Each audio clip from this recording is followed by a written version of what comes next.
I invite you to stand for the reading of the gospel. Our gospel reading this morning is from the 10th chapter of St. Matthew. Now, Jesus is speaking to his disciples. He's preparing them to send them off into the world to proclaim the good news of God, to heal, to teach, to preach. And he says this, "So, have no fear of them, for nothing is covered up that will not be uncovered, and nothing that has been spoken in secret up till this point will now become known. What I say to you in the dark, tell in the light, and what you have heard whispered now proclaim from the housetops. Do not fear those who would kill the body, but they cannot kill the soul. Rather, fear him who can destroy both soul and body in hell. For are not 2 sparrows sold for a penny? Yet not one of them will fall to the ground apart from your Father. And even the hairs of your head are all counted. So do not be afraid. You are of more value than many sparrows." This is the gospel of the Lord. Thanks be to God.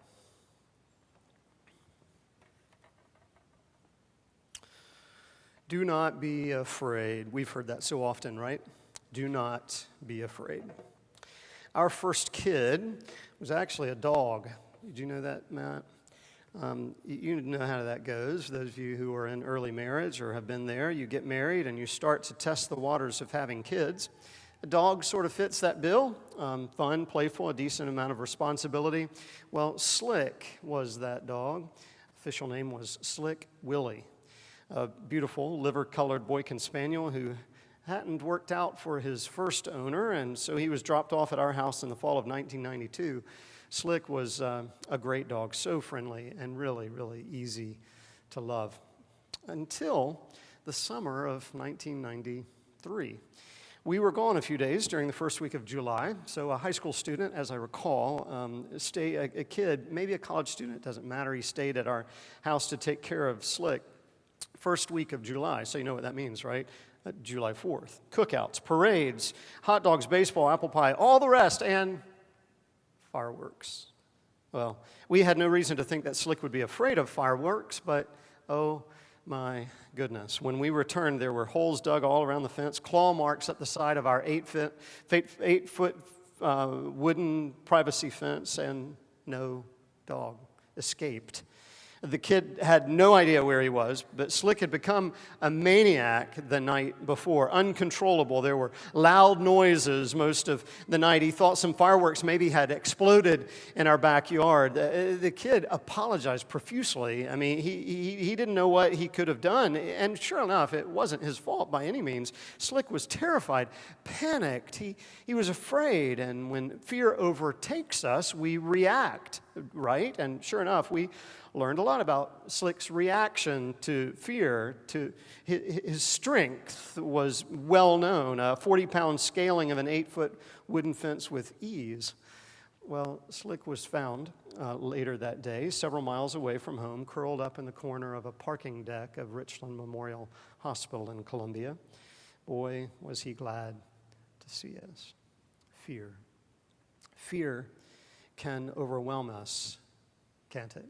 It can lead us to places of terrific anxiety and fear. It can cause us to do things that we never imagined that we'd do, to react in ways we never thought we would react. Unless fear is controlled, it can lead us into some very, very dark places. Any surprise, the Bible tells us over 100 times, do not fear. Any surprise, Jesus sending out his disciples. What I just read from the 10th chapter of Matthew, Jesus sending out his disciples for the very first time, saying, first and foremost, don't be afraid. In other words, don't let fear control you. Psychologists tell us that from the moment we're born, we learn to fear the world around us. Now, there's been a long debate as to whether we're born with fear or whether it's learned behavior, but most psychologists agree these days that it's a combination of both. No doubt, fear has a very important role to play in our lives. I mean, it helps us to avoid or prepare for danger. It keeps us away from hot stoves or falling from high places. But fear can also strangle us. And if left unharnessed, it can lead to bitter anger, or terrific sadness. So let me ask of you, what are you afraid of? Do you control your fear, or does fear control you? I can't believe how many Psychology Today articles I've read in the last few days, just to try to figure out this whole notion of fear. But here's what experts are saying are our most common fears. So as I read them, you say which ones you can identify with. The fear of scary things, of scary movies or loud noises. Phobias, of course, fear of heights, large places, closed-in spaces, spiders, snakes, whatever. For some, the fear of rejection or criticism or being judged. For some, the fear of the future, the unknown, of change. The fear of someone getting an upper hand in life is a significant fear for some. The fear of being embarrassed, a fear that's often rooted in pride. The fear of loving or of losing love, the fear of getting hurt emotionally or physically.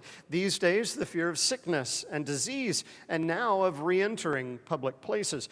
For teenagers, interestingly enough, their most common fear is of not being accepted. For athletes, the fear of failure. For corporate executives, fear of inadequacy. Interesting. That others will find out that they're not as smart as they're perceived to be. Some are able to overcome their fears. I'm envious of those folks. But some manipulate the fears of others, tapping in to their fears for a self-serving purpose, oftentimes. Politicians are well known to do just that. The politics of fear, we call it these days. But the same is true of preachers, I must admit. Some of whom have found great success scaring people into heaven. But listen to today's gospel. When you go, Jesus says, to these disciples, again, preparing them for their next journey, preparing them to jump out of the nest for the first time, to preach, to proclaim the gospel. When you go, don't be afraid. Don't let your fear control you. Because, well, we have nothing to fear but fear itself, said Roosevelt so many years later, no doubt drawing from the message of Jesus to his disciples. Which begs the question, why so much concern with fear? Why so much mention of it in Scripture? After all, Jesus was talking in that particular instance, Jesus was talking mainly to manly men, hard-working, blue-collar fishermen who aren't supposed to be afraid of anything. But Jesus knew better, right? In fact, he knew that if not controlled, fear would lead to failure in their discipleship. He knew that by sending them out on their own way, they were leaving the security of their home and their families, the stability of life as they knew it, and that they would be tempted to bow before the altar of fear, the power of fear. We all are, whether we like to admit it or not. So Jesus was just being realistic. Starkly realistic about the threats that they would face of people. If you read the wider portion of, this is called the Little Commission in Matthew's Gospel. It's a fascinating portion of the 10th chapter of Matthew. If you read it all, you'll see that Jesus lists those things that they should be prepared for, of people who would not welcome them into their homes, of those who would reject them, those who would criticize them, those who would dishonor them, and even those who would kill them. What Jesus is doing is what psychologists tell us to do in facing our fears, to name them, to name our fears. It's the first step in being freed from the tenacious grip of fear in our lives so that fear doesn't master you or hold you back from pursuing your greater purpose in life. It's a question, therefore, that I'd love to ask you today. What are your fears? Truly, be honest. It's the same question I'd love to be able to ask our community these days as we face challenges outside the very front doors of our own church. Before decisions are made or mob actions unfurled, we should ask, what truly are we afraid of? That's the first step, to name our fears. But Jesus doesn't end there. Again, in this portion of Matthew 10, the Little Commission, he says this, and it's rather odd. Don't take anything with you. When you go, don't take anything. No gold, no silver. Don't take extra sandals for your feet. Don't take an extra shirt. In other words, the disciples are told to undertake their mission in complete dependence on God. What does that mean for you and for me? We who love to depend on everything but God, especially our own selves. Well, when the Lord tells his church to go and to speak out on behalf of justice and mercy, love, peace, equity, to care for the least, the last, the lost, God fully knows that we will face criticism, that we will face as church rejection and ridicule by some, but we are also told to trust that God's mission is always far more important than any other mission made by man or by political party. The bottom line is this. The church has no other mission but God's mission. That's it. So trust it. And finally, let fear be used for productive ends so that it might move you to action that proclaims the goodness of God. This past week in our men's Bible study, Tommy Carlton, shout out to Tommy and to everyone who goes to that Bible study. He said this, there's always a tension between love and fear. The key is how we control our fear for productive means. Good stuff. Which is precisely what Jesus was saying. Control your fear by remembering, by relying on proclaiming the goodness of God in all that you do. In other words, always act from a place of love, not of fear. Why? Well, because the alternative is fear that leads to anger, fear that leads to bitterness, fear that leads to hatred. We face a lot of that these days, especially in politics, in all kinds of community activity and actions. Though historically Americans are known to be optimistic people, we're facing a collective crisis of anger these days. But this is very interesting. In psychology, anger is a secondary emotion, which means there is almost always something underneath it, something that anger is trying to camouflage, a primary emotion that almost always is fear. So when you, or when we as a community are wrapped in anger, dare to do the hard work of asking, what is my anger camouflaging? What is behind my anger? Deep within me, deep within us.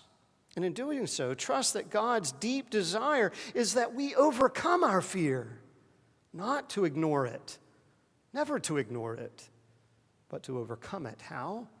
By trusting in the God who made us to be free from fear. That's our created order. Eunice Simonson has been a good friend of Krista's and mine for 25 years. She and her husband are longtime missionaries, were longtime missionaries among the Maasai in Tanzania until Dave died several years ago. If any of you have ever read Greg Mortensen's 3 Cups of Tea, you might know that he gives a lot of credit as a missionary to Uni and her husband Dave. They are truly remarkable people. Well, anyway, a few years ago, Uni told me the harrowing story of an early incident among a group of Maasai women. Uni is trained as a nurse, and she was eager to use her medical background for God's purposes in Tanzania. That was her mission while she was there throughout. Her husband Dave was a pastor, a Lutheran pastor. But Uni was always concerned about a Maasai, old ancient Maasai practice of circumcising girls at the onset of puberty. In the West, it's called genital mutilation. But among the Maasai, it's a rite of passage, despite its lifelong side effects. Uni often visited villages to talk with women about the hazards of female circumcision. She was not always well received, especially early on, but the longer she stayed with them and walked alongside them, she was at least respected and known to be a woman of genuine faith and concern. One weekend, however, she was invited to attend one village's ritual that celebrated this rite of passage. She hesitated, but she thought of it as a chance to learn and maybe, hopefully, to educate. In the middle of the afternoon, drums were beating, warriors and mamas were dancing. The young girls were gathered in a single group, ready to begin the ritual. The idea is to build up the crowd into a frenzy, and about that time, Euni herself was caught up in the middle of a group of dancing women who slowly but very deliberately pushed her towards a tent. They surrounded her with songs and chants and ceremonial yells, and before she knew it, she was in the middle of this tent with an unknown number of women all around her, pressing in upon her, and then she knew what was happening.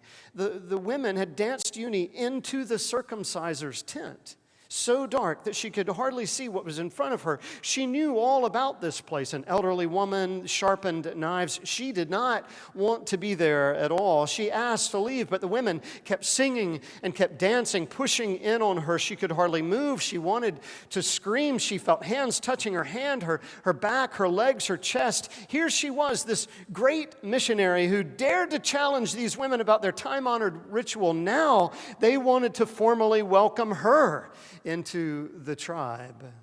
Euni could hardly breathe, but she prayed. She prayed that God would rescue her, and suddenly she heard a voice, "Follow me." It was a man's voice speaking perfectly formed English. She couldn't see who it was, only the voice, "Follow me." And she did somehow. And to this day, she does not know how. Somehow she slipped out of the grips of these women and found her way out of the tent, and she ran as fast as she possibly could, looking around for the voice of the man who saved her. But she never found him. She had been the only non-Maasai woman in the village that day. No one else. Do not be afraid. Jesus told his disciples and us, trust in me. May God's word today be a message of hope and encouragement for you, for our community, and for this world. Amen.